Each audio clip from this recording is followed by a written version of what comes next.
디아스포라가 미래다라는 내용으로 제가 발표를 준비를 했어요.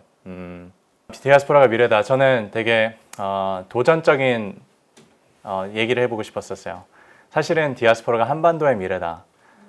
이렇게 하고 싶었는데 그러면은 네, 문매를 맞을 수도 있을 것 같아서 혹시 헤로니모를 보신 분이 있나요 여기서? 네, 많이들 보셨는데 제가 헤로니모를 시작하기 전 5년 전에 쿠바를 다녀와서 너무나 큰 감흥에 크라우드 펀딩 제작을 하면서 영상을 만들었어요. 그걸 잠깐 보여드릴게요. 헤로니모의 역사.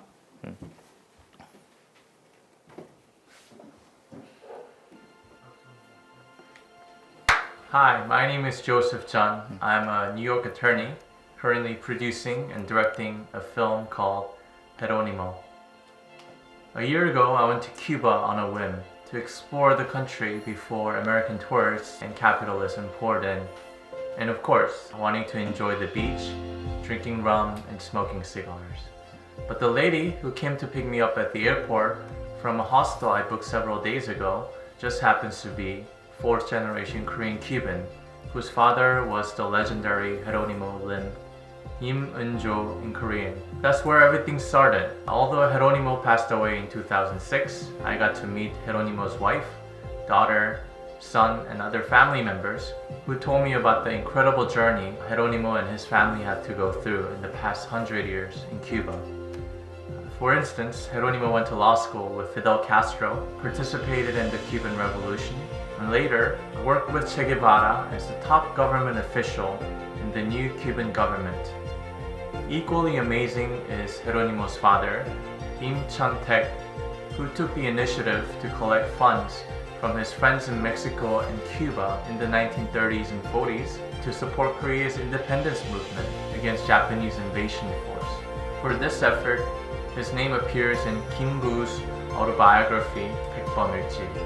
So it was a kind of experience that really impacted my worldview, and because I was so convinced that their story has the power to move us all, whether you're Korean living in Korea, America, or anywhere else, or anyone that can humanize and identify with the immigration experience. So I decided to make a documentary about Jeronimo and other unsung heroes in Cuba. 이제 그렇게 해서 등장했던 영화고요. 여기서 소기의 결과를 달성을 했죠. 작년 11월 21일 날 겨울왕국 2랑 같이 개봉을 해서 저희가 원하는 만큼의 관객 동원은 못했지만 그래도 1만 6천 명의 관객이 오셨습니다. 네, 감사합니다. 그래서 제가 요거까지만 하고 영화 홍보는 마치겠습니다. 네. 헤로니모 임의 가족을 통해서 한인들의 쿠바 이민사를 보여주는 영화였는데요. 고국을 떠날 수밖에 없었던 아픔, 그리고 마음속의 조국을 지키기 위한 그들의 노력, 많은 것을 느낄 수 있는 그런 영화라고 생각합니다. Is this your name? 이문준? 제 노래 만남이 이영 멀리 떨어진 곳에서 불려진다는 걸 정말 생각지도 못했고요. 참 특별한 영화를 본 것 같아요. 굉장히 뿌리 깊게 감동을 받았고요. 그리고 뭉클하고 감사했습니다. 여러분 많은 관심과 사랑 부탁드립니다. 헤로니모. 그래서 혹시 아직 못 보신 분들은 유튜브, 왓챠 등을 통해서 2,500원 아직도 보실 수 있고, 네. 그리고 이거는 제가 그냥 준비했는데 이게 관객 평점이에요.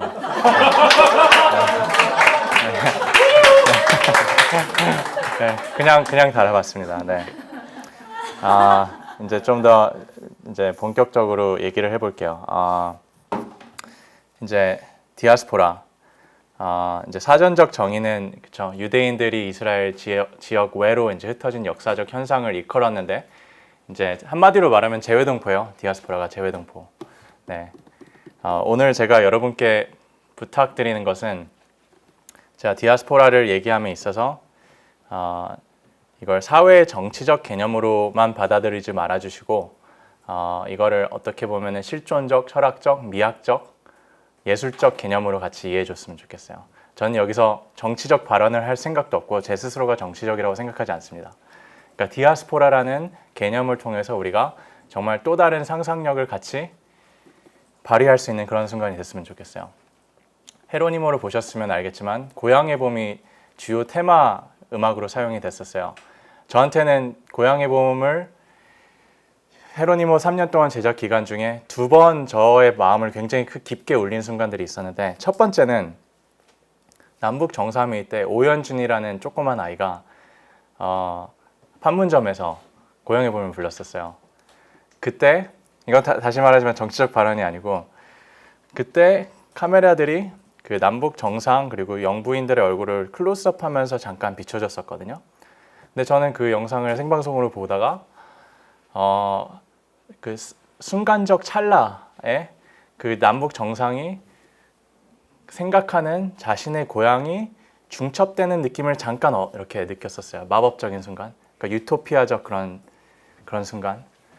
그래서 그때 굉장히 크게 저가 감흥했었고, 두 번째는 쿠바 한인들이, 제 영화에서 또 나오지만 이제 마나티라고 쿠바 한인들이 처음 정착한 도시로 버스 타고 가면서 한인들이 이제 버스 안에서 고향의 봄을 부르는 거예요. 자신이 한 번도 가보지 않았던 한국 땅에 대한 고향의 봄을 들었을 때, 와, 그러면서 저는 생각한 게, 남북 정상이 들으면서 상상했었던 고향의 봄과 고향과 쿠바 한인들, 한국에 한 번도 오지 않았었던 대부분의 쿠바 한인들이 꿈꿨던 고향은 만약 같을까? 그게 시공간을 초월했지만 복원된 자신의 고향 혹은 조국에 대한 그런 염원은, 그 성격은 같지 않을까, 이런 생각을 했어요. 복원된 한반도, 디아스포라도 같은 꿈을 꿀 수 있다는 걸 저한테는 여러분과 같이 나누고 싶었었어요. 그래서 저는 지금 이 시간이 제가 30분 정도 앞으로 발표를 할 텐데, 그리고 저는 사실 여러분과 오늘 대화 나눌 게 정말로 너무 많이 기대가 돼요. 네. 저는 우리가 누리는 세계 혹은 세계관이 디아스포라라는 개념을 통해서 확장되는 시간이 되면은 그걸로 더 이상 바랄 게 없을 거예요. 이제 디아스포라를 얘기하기 위해서 이제 정체성이라는 화두가 등장할 수밖에 없어요. 왜냐하면 저는 다음 단계를 통해서 제 스스로의 정체성을 지각하는 단계가 있었거든요. 저는 미국에서 태어났지만 3살 때 한국에 왔어요. 3살 때 한국에 와서 18살 때까지 한국 정규 교육을 받다가 이제 미국으로 넘어간 케이스인데, 첫 번째 아이덴티티를 같이 얘기해 보죠. 첫 번째 한국인 아이덴티티. 한국에서 한인 정체성이란, 아마 제가 84년생인데 제 세대까지 혹은 몇 년 뒤까지 이렇게 마지노선인 것 같아요. 저는 교과서에서 단일민족, 단군의 후손, 순수혈통에 대해 굉장히 자랑스럽게 서술된 교과서를 읽은 기억이 있어요. 그렇죠? 다양성이 결여된 나라라고 많이 하잖아요. 문화적, 민족적. 그래서 여러분 지금 구글 해가지고 위키피디아에서 세계 다양성 순위를 치시면은 1위부터 159개 국가가 등장을 해요. 혹시 아세요? 1위 가장 다양성이 많은 나라, 159위 가장 다양성이 적은 나라. 대한민국이 몇인지 아세요? 23위? 23위? 다양성이 많은 숫자에서부터 적은 숫자. 민족이 아니에요. 민족적, 문화적. 159개 국가 중에서 우리나라가 158위입니다. 네. 다양성이 가장 부족한 나라 중에 하나인데 꼴찌가 북한입니다.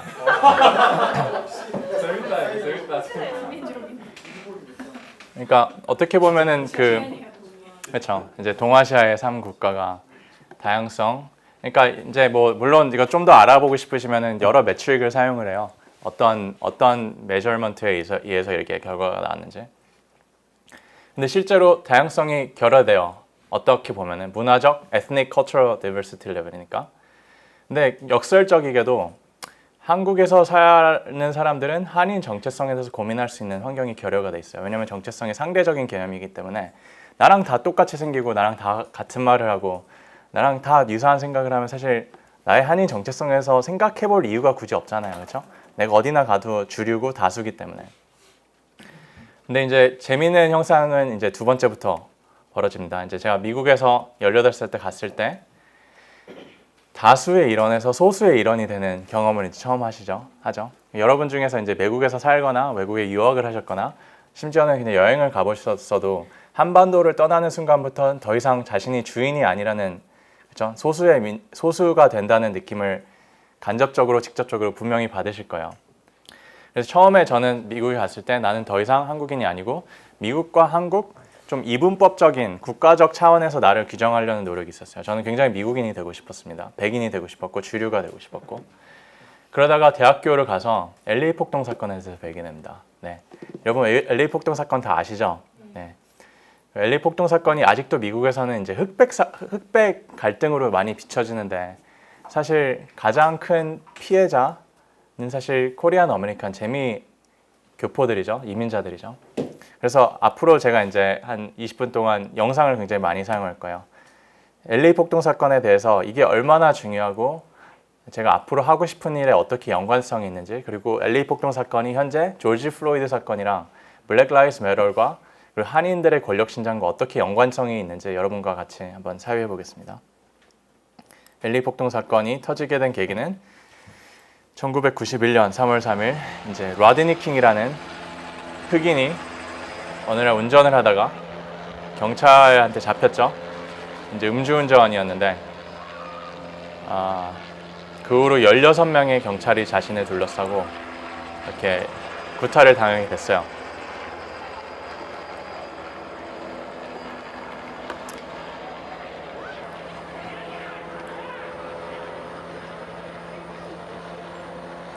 사실 이런 사건들이 지금은 비일비재하게 많이 보이죠. 왜냐면 셀폰도 있고 이제 많이 다큐멘트가 되기 때문에. 하지만 당시 91년도에는 이런 사건이 화면을 통해서 많이 보여지지 않은 상태였었어요. 그렇죠? 지나가는 행인이 너무 놀라서 구타를 당하는 상황을 보고 자신 비디오 카메라를 갖고 찍어서 이걸 그 다음날 주요 언론사에 다 뿌렸죠. 그러니까 처음에 이제 반응이 어떻겠어요? 미국 전 지역이 이제 들끓고 일어났죠. 초반에는 이제 민권 단체, 흑인 단체, 소수민족 단체들이 일어나서 저거 봐라. 우리가 노예 제도가 끝나고 짐 크로가 끝났지만 아직도 우리가 겪고 있는 인종차별의 폐해가 이렇게 잡히지 않았냐, 카메라에. 저거 봐라. 그 공권력의 폭력이 저 소수민족, 특히 흑인한테 집중된 게 아직까지 버젓이 남아있지 않느냐. 그래서 초반에는 어떻게 보면은 좀 건강한 방향으로 흑백 갈등, 인종차별주의에 대한 이런 건강한 그 담론이 이뤄지고 있었어요. 근데 공교롭게도 되게 불행하게도 14일 후에, 2주 후에 이런 사건이 터졌죠. 15-year-old Latasha Harlins was shot and killed by store owner Sue Jadu. Du claimed Harlins was stealing a bottle of orange juice when she confronted the teenager. The store security cameras captured the incident on videotape as Harlins repeatedly hits Du, who takes a gun from under the counter. Du claims she accidentally pulled the trigger, killing the teenager. Members of the black community charged the shooting was racially motivated. 2주 후에 어떤 한 흑인 소녀가 한인 상점에 들어와서 오렌지 주스를 가방에 넣었어요. 네.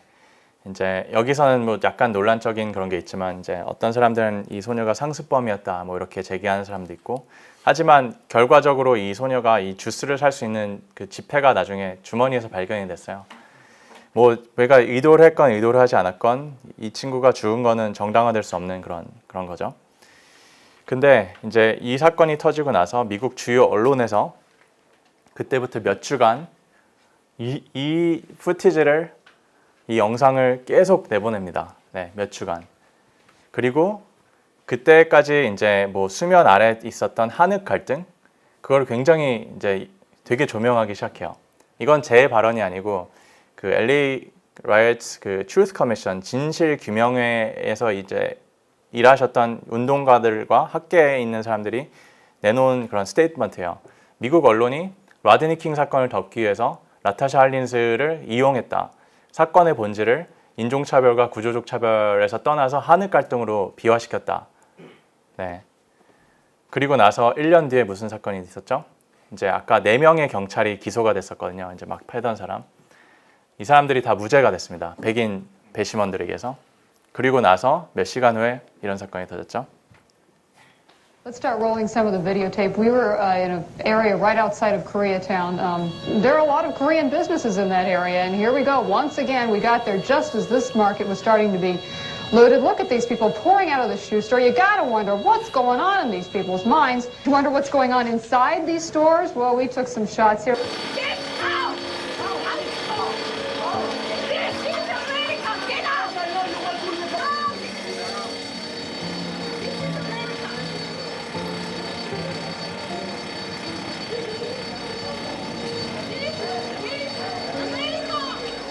illegal, they don't care. But I'll tell you what happened moments later. The Korean merchants and store owners who own that shopping complex, 3 of them were holding guns and they just started firing.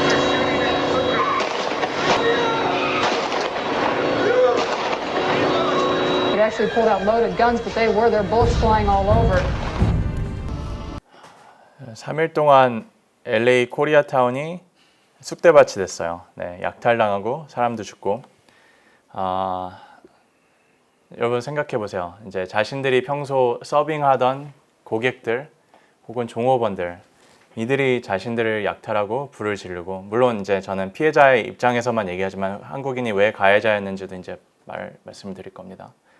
한편에선 그러고 자신이 지켜줘야 될 공권력들은 다 어디 갔는지 아세요? 3일 동안 코리아타운 바로 옆에 베벌리힐스라는 동네가 있잖아요, 미국에. 거기 가서 3일 동안 바리케이드를 치고 멀리서 코리아타운이 불타 내려오는 것을 지켜보고 있었습니다. 네.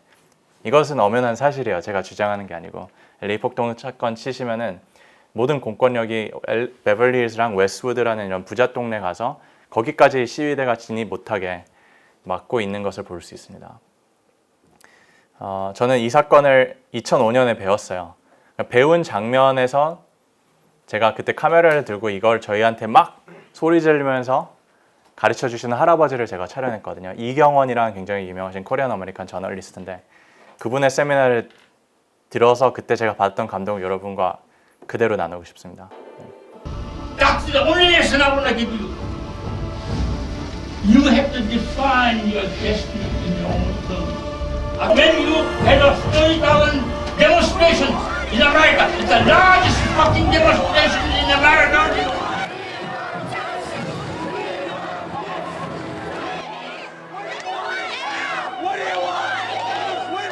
They're carried out by your parents who don't speak a fucking English. And you guys presented it. That's when I was devoted again. I became a free American. 저는 저 할아버지가 LA 폭동 사건을 겪으면서 자기가 재미 한인이 됐다, 이 말씀을 하실 때 제가 재미 한인이 되는 경험을 한 것 같아요. 아, 저거구나. 재미 한인이란 정체성이 저거구나. 그때 처음 깨달았어요. 그래서 그 전까지 존재하던 나는 한국인인가 미국인인가, 나는 주류 사회 미국인 되고 싶다, 이런 거가 다 이제 무마되고 그 제 3지대론, 미국 안에 코리안 아메리칸이라는 아이덴티티가 있고 나는 그거를 건강한 자아 형성을 하고 그런 건강한 공통적 정체성을 형성하는 데 도움이 돼야겠다, 그런 굉장히 큰 감흥이 있었어요. 그래서 LA 폭동 사건을 통해서 재미 한인들이 됩니다. 그리고 LA 폭동 사건을 통해서 이제 2가지 변화가 일어나요. 첫 번째, 자아 성찰. 그러니까 지금까지 저는 막 한인들이 피해자라는 입장에서만 얘기한 듯 싶은데 사실 한인들이 이제 그때 깨달았죠. 아메리칸 드림을 위해서 미국 간 한인들은 사실 처음부터 올 때 타인종과 사이좋게 지내야지, 나는 책임 있는 소수 민족이 돼야지, 이런 생각을 갖고 온 사람들은 많이 없었을 거예요. 그렇죠? 아메리칸 드림이 뭐였습니까? 60, 70, 80, 90년대 다 와서 좋은 직장을 갖고 아이들 좋은 교육을 보내고 경제적으로 안정적으로 살자, 이게 아메리칸 드림이었을 거 아니에요. 근데 이때 느낀 거죠. 우리가 다른 타인종을 함부로 대했고 흑인들을 무시했고 라티노를 무시했고 다른 동남아시아 이민자들을 무시했고 우리는 우리끼리만 살려고 했었다. 공통체적 의식이 완전히 결여돼 있었어요. 그리고 2번째 변화는 권력 신장. 그때까지 LA 폭동 사건이 터졌을 때 미국 전국에 선출된 한인 공직자가 단 한 명도 없었어요. 네. 그러니까 이 사건이 터졌을 때 미국 주요 언론에서 편파적 보도를 하고 아까 막 총 들고 쏘던 한인들을 보면서 저거 봐라, 막 무법지대 아니냐, 저 사람들 총 라이센스 검사해야 된다, 이런 되게 막 악의적인 편파 보도가 있음에도 불구하고 그거를 시정하고 정정할 수 있는 한인 정치인이 한 명도 없었던 거예요. 그렇죠? 그래서 우리가 이제 정치적 해야겠다, 사회적으로 적극 참여해야겠다, 다양하게 직업을 해야겠다, 의사, 변호사뿐만 아니고 운동가가 되고 정치인이 되고 미디어에 나가서 공정한 언론을 하고. 그래서 아메리칸 드림이라는 그런 그 정의가 바뀝니다. 네, 그때 이후로 경제적 안정과 생존에서 책임 있는 소수 민족으로 거듭나는 계기가 됐어요. 그래서 한인 이민자에서 재미 한인이 됐습니다. 이건 되게 중요합니다, 여러분. 디아스포라의 속성을 이해하는데 제가 일컫는 디아스포라는 사실 이민자 개념이랑은 조금 틀려요. 저는 현지화 되는 사람들을 저는 디아스포라고 일컫고 싶어요. 네. 그리고 재미 한인뿐만 아니고 나중에 얘기 더 하겠지만 모든 디아스포라들은 한인 이민자에서 그 나라의 거주 국가의 시민이 되는 그런 좀 역사적 사건이 다 존재해요. 고려인, 조선족, 제일교포 등등등, 그렇죠? 그래서 여러분 3개월 전에 조지 플로이드 사건이 터졌을 때 굉장히 많은 한인들이 걱정을 했었어요. 네. LA 폭동 사건이 너무나 우리한테 아직도 생생하게 남아 있었기 때문에 한국에서 비춰지는 단순한 흑인, 흑백 갈등 이런 거 이상의 뭔가 있었어요. 왜냐하면 LA 폭동 사건이 의도치 않게 한인 정체성을 탄생시켰잖아요. 그렇죠? 조지 플로이드 사건이 어떻게 그거에 영향을 주고 또 이거 어떻게 바꿔놓을지 진짜 아무런 예측을 할 수 없는 상황에서 저도 굉장히 긴장하면서 이걸 봤어요. 그리고 저는 한국에 있는 사실이 사실 되게 미안하고 그랬었어요. 미국에 있어야 됐는데 그때 저도 막 온 지 몇 달 안 됐었거든요. 근데 얼마 전에 이제 조지 플로이드 사건과 코리안 아이덴티티 이게 어떤 연관성이 있을까? 그리고 유튜브에서 굉장히 많은 시위 비디오를 보고 있었어요.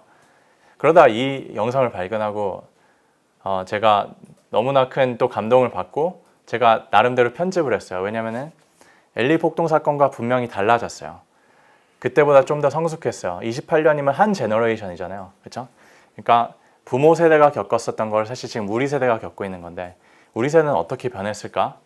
근데 저는 이 영상 보고 오케이, 그래도 괜찮다 그걸 느꼈거든요. 잠깐 같이 보시죠. Officer Derek Chauvin had his knee on George Floyd's neck for 8 minutes and 46 seconds. I can't breathe! I can't breathe! I can't breathe! I can't breathe!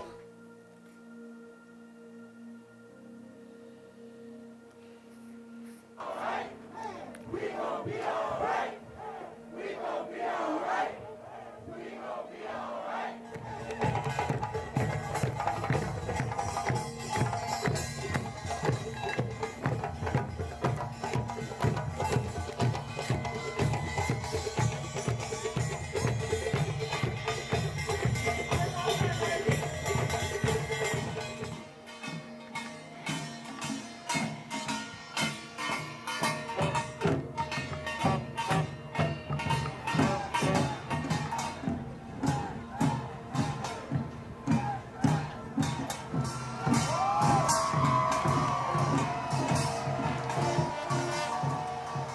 Our Korean brothers and sisters, we would like you to know history don't have to repeat itself. As a people, we can come together in unity. The people, as we say, united, can never be defeated.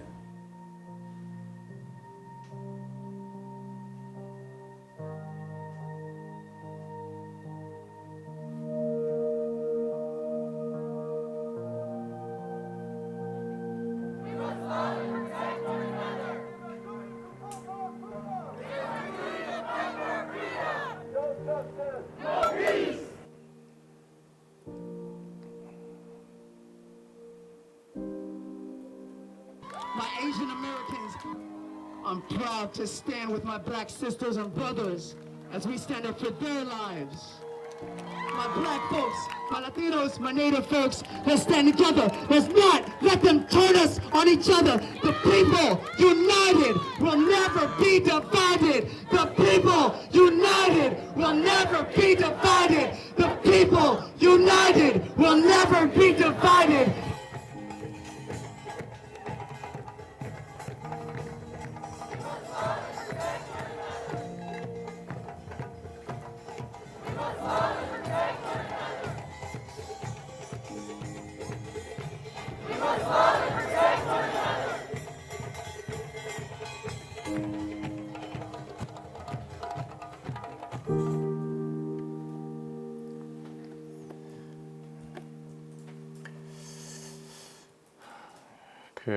그쵸.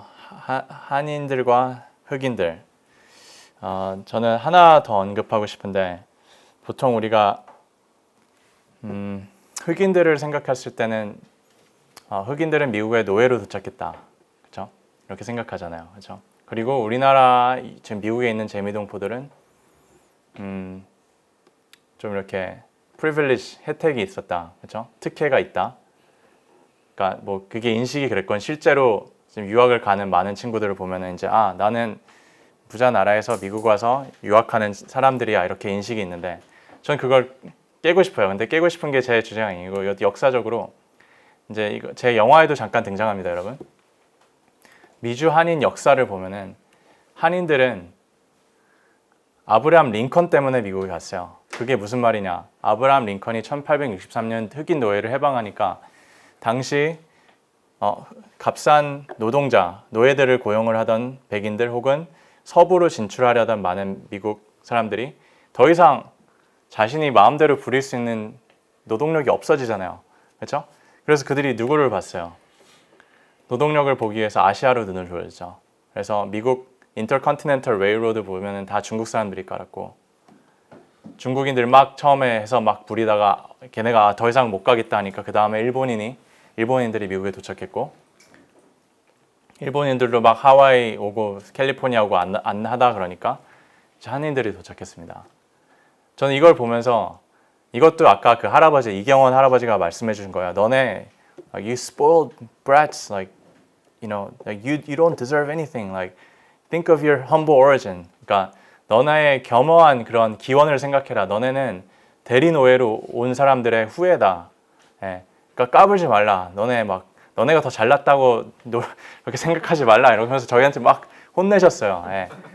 근데 그때는 이게 좀 되게 혼란스러웠는데 시간이 지날수록 우리가 그런 험블 오리진이 있고 우리가 과연 라티노들, 흑인들을 정말 차별하고 미국의 안에서 살면서도 그거에 대해서 다시 이제 자문하게 됐었어요. 미국에 처음 간 한인들은 흑인들의 노동력을 충당하기 위해서 갔어요. 정말로. 네. 그래서 그들은 미국 사탕 농장에 그 인더스트리를 산업을 발전시켰고 또 그들은 거기서 번 돈으로 또 조국의 독립운동에 보탰죠. 대부분의 미주 한인들이. 그래서 저는 이렇게 굉장히 큰 감흥을 얻고 재미 한인 정체성을 하기 위해서 이제 했습니다. 이거는 제가 훨씬 더 젊어서 넣었었고요, 사진을. 그래서 저는 사실 이게 저의 재미 정체성의 끝인 줄 알았는데 끝이 아니었어요. 왜냐하면 제가 대학을 졸업하고 나서 제일 첫 번째 가졌던 직장이 연변 과기대였었어요. 연변 과기대 가서 이제 또 다른 세상을 보게 되죠. 거기서 이제 조선족 친구들을 만나게 됐어요. 네. 근데 이제 그때는 2007년도니까 또 조선족 제중동포들이 현재 자신들을 인식하는 방식과 그때만 해도 또 이제 좀 다른 결이 있죠. 그렇죠? 근데 그때만 해도 사실 많은 조선족 친구들이 자신을 다 이제 중국 국민 혹은 중국인이라고 인식하던 때에 간혹 민족 정신이 좀 투철한 그런 친구들이 있었어요. 근데 일수도 그 중에 한 명이었는데 저한테 이제 여러분 뭐 제외동포나 이제 조선족 이런 히스토리 잘 아시는 분들 아시겠지만 자신을 사과배라는 열매 이제 표현을 하더라고요. 그렇죠? 연변에만 나는 혼합 과일이 사과배라는 게 있어요. 네. 그러면서 이제 자기가 나는 사과도 아니고 배도 아닌 것 같다. 나는 한반도에도 아니고 중국에도 아닌 그런 어중간한 그런 존재 같다. 그 말을 처음 딱 들었을 때 저는 정체성 고민, 내가 누구일까, 한인 정체성에 대한 고민을 재미 동포들만 하는 줄 알았는데 처음으로 다른 사람도 이 고민을 하고 있다는 거에 대해서 깜짝 놀랐고 제가 대학교 때는 이제 링크라는 탈북 그 지원 단체에서 또 이제 활동을 했었는데 그걸 통해서 대학 시절 그리고 대학 끝나고 나서 한국에 있는 여러 북향민들, 뭐 세터민들, 뭐 탈북자 친구들을 많이 만나면서 그들이 한국에서 정착하는 과정에서 또 느끼는 그런 소외감 혹은 자신이 누구일까, 남의 사람일까, 북의 사람일까. 그리고 제가 독일에 배낭여행을 하면서 어떤 형을 만났는데 오늘 2세 네트워크라고 함부르크에 제독 동포들이 모이는 그런 게 있다. 그러면서 저를 초대해 줬는데 여러분 국제시장 영화 보시면 아시죠? 60, 70, 80년대 경제 원조를 위해서 국제 원조를 위해서 이제 많은 탄광과 간호사들을 보냈잖아요, 독일에. 그들 후손들이 지금 5만 명이 넘어요. 5만 명 이상의 제독 동포들이 있어요. 제가 법대 다닐 때 인턴십을 했는데 브라질에 가게 됐는데 어떻게 하다 거기서도 또 브라질 한인 변호사님들을 만나게 되면서 또 그 커뮤니티 안에 제가 또 깊숙이 진입할 수 있었어요.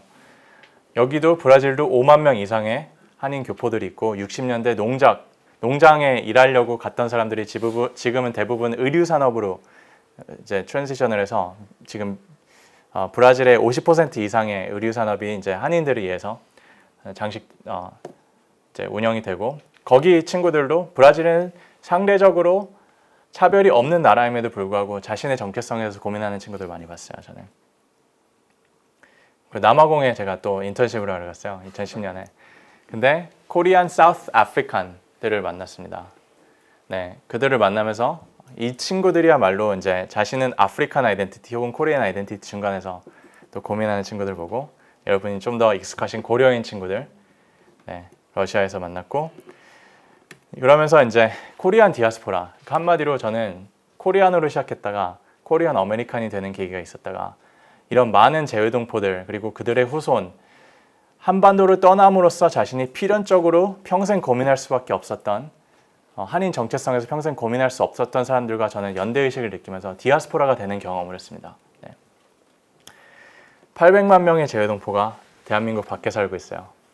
여러분 남북한 합쳐도 7,500만 명이면 800만 명이면 거의 11%에 가까운 한국 사람들이 한민족이 한인들이 대한민국 밖에 살고 있어요. 참고로 800만 명의 숫자가 감이 안 오시잖아요. 대전, 대구, 부산 모든 전 인구가 730만 명밖에 안 됩니다. 그것보다 더 많은 사람들이 밖에 있어요.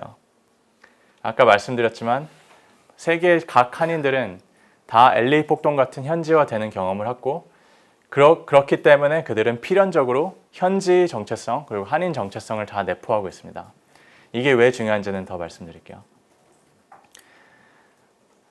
그래서 저는 궁금해요. 네, 800만 명이라는 한인 디아스포라들과 우리나라와 한국 사람들과 어떤 관계를 규정해서 살아가야 되나. 저는 이런 담론이 아직까지 많이 없는 것 같아요. 그렇죠?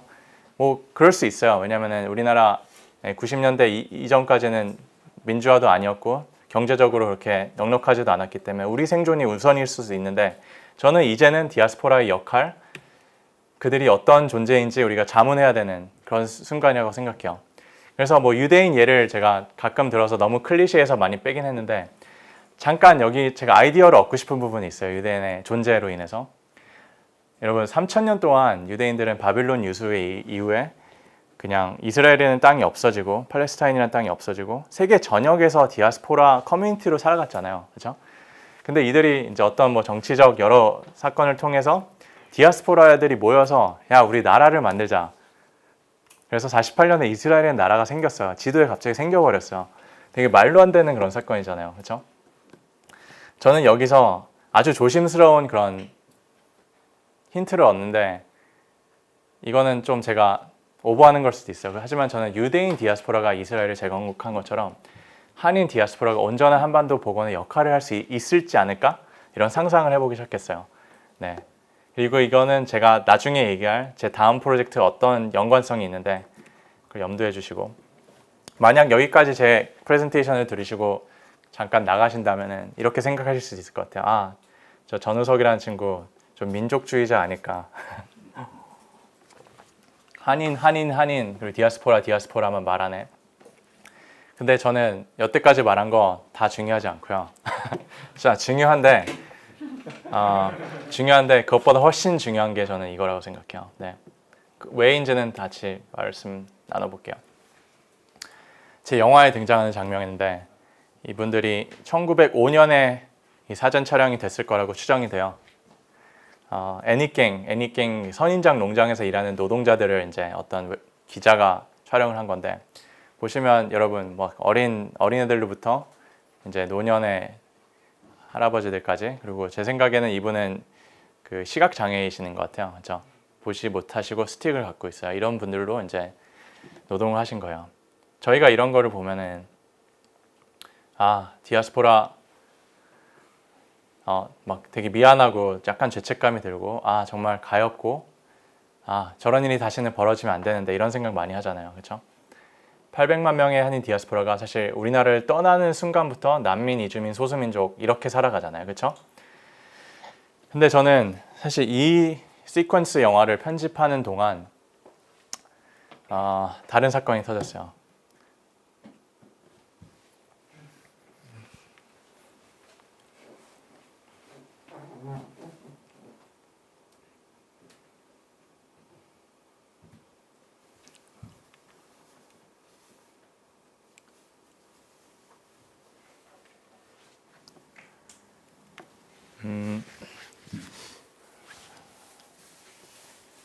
그래서 만약에 저는 디아스포라가 중요하고 디아스포라가 우리의 일부고 혹은 우리의 연장선이고 그렇다면은 한국에 들어온 다른 디아스포라들도 같다는 거죠, 그렇죠? 본질은. 네. 한국에 다시 들어온 다른 디아스포라의 일원들, 조선족 분들, 고려인들, 입양하는 다문화, 이주, 노동, 그들도 정당한 한인으로서 우리가 생각을 해야 되지 않을까. 그리고 왜냐하면은 여러분 통일이 뜨거운 감자잖아요, 그렇죠? 연방제, 통일, 공존, 남북한 관계.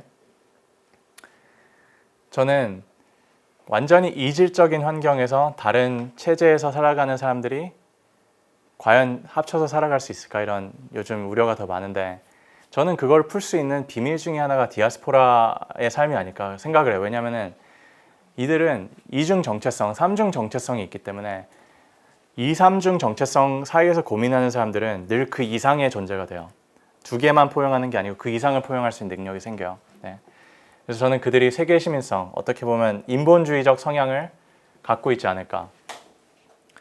그렇다면 역설적이에요. 디아스포라의 역할론을 생각했을 때 한국에서 살아가는 사람들은 평생 안 해도 될 고민을 디아스포라를 통해서 우리는 한인 정체성을 자문을 하고 동시에 디아스포라의 다중 정체성을 통해서 세계적 인식을 할 수 있는 능력이 생길 수 있어요. 네. 그래서 마지막으로 사실 제가 굉장히 감사하게 작년에 3.1운동 100주년 기념회 그런 이제 대통령 직속 기관에서 헤로니모가 우수사료로 뽑혀서 제가 청와대 문 대통령 앞에서 헤로니모로 5분 동안 발표할 수 있는 기회가 있었어요. 근데 막 예고편을 틀면 되게 경박스럽잖아요, 그렇죠? 그래서 예고편을 틀 수는 없겠다 그러고 영화에 좀 디아스포라의 그런 본질이 담겨 있는 그런 엑기스를 해서 대통령 앞에서 틀었었어요. 보시죠. So why don't we start with the idea of diaspora? So the heart of diaspora is pain. The idea that you can't live in your ancestral homeland, that you can't be where you want to be, and perhaps you can't practice a religion or a culture in the way that you otherwise would. But what results from the pain is innovation.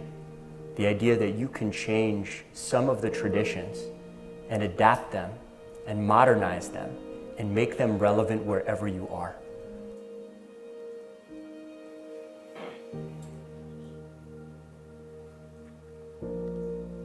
Para mí yo soy coreano, yo no soy cubano. Para mí yo soy coreano. Y me muero siendo coreano. ¿Comprende? Porque la única patria que reconoció mi padre y mi madre. 나한테 한국어 좋지 않아요. 그렇지만 매일 한국어 공부하고 있어요. 한국 끼고만 사람입니다. 알아요. 그렇지만 난 한국 사람이고. Could you read the letter from your grandfather? Ya. La patria. Patria es el legado de abnegación de nuestros antecesores y la ofrenda de nuestros mártires. Es la inspiración de los que sueñan un mañana mejor y un futuro de hermandad. Su concepto va más allá de las fronteras geográficas. No se limita a los que nacen en un lugar determinado, ni se sujeta a las normas políticas de un nacionalismo egoísta. El sentimiento patriótico debe fundirles a la esperanza y al clamor de los desposeídos, de los explotados que aspiran y luchan por un mundo mejor.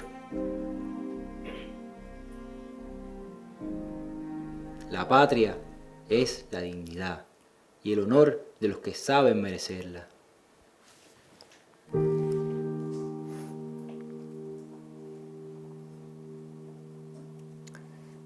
그래서 끝으로 저는 고통과 혁신의 정체성으로 우리가 다 같이 공존할 수 있는 미래를 디아스포라라는 개념을 통해서 여러분과 공유를 하고 싶었고요. 저는 사실 이 자리에서 이렇게 정말로 젊은 지성인 분들과 이걸 나눌 수 있어서 너무 좋아요. 네, 제가 여러 번 발표를 할 기회가 있었는데 사실 이런 자신 이상의 어떤 사회, 이상적인 우리 공존하는 사회에 대해서 다시 꿈꾸는 사유하는 분들이시잖아요. 여기 계신 모든 분들이. 네, 이걸 같이 발표할 수 있어서 굉장히 영광이었고요. 네, 저는 사실 오면서 아까 이런 좀 대단한 분들이 오신 자리라는 걸 딱 듣고 나서 나는 무엇을 배울 수 있을까? 또 어떤 이야기가 오고 갈 수 있을까? 되게 기대를 많이 했어요. 그래서 편하게 제가 다음 프로젝트를 갑자기 2주 전에 생각이 나서 그거를 얘기하고 싶은데 그 전에 지금 발표 내용이나 디아스포라의 역할론이나 뭐 영화에 관련한 거나 한인 정체성이나 이런 거에 대해서 같이 얘기를 같이 나눌 수 있으면 좋겠습니다.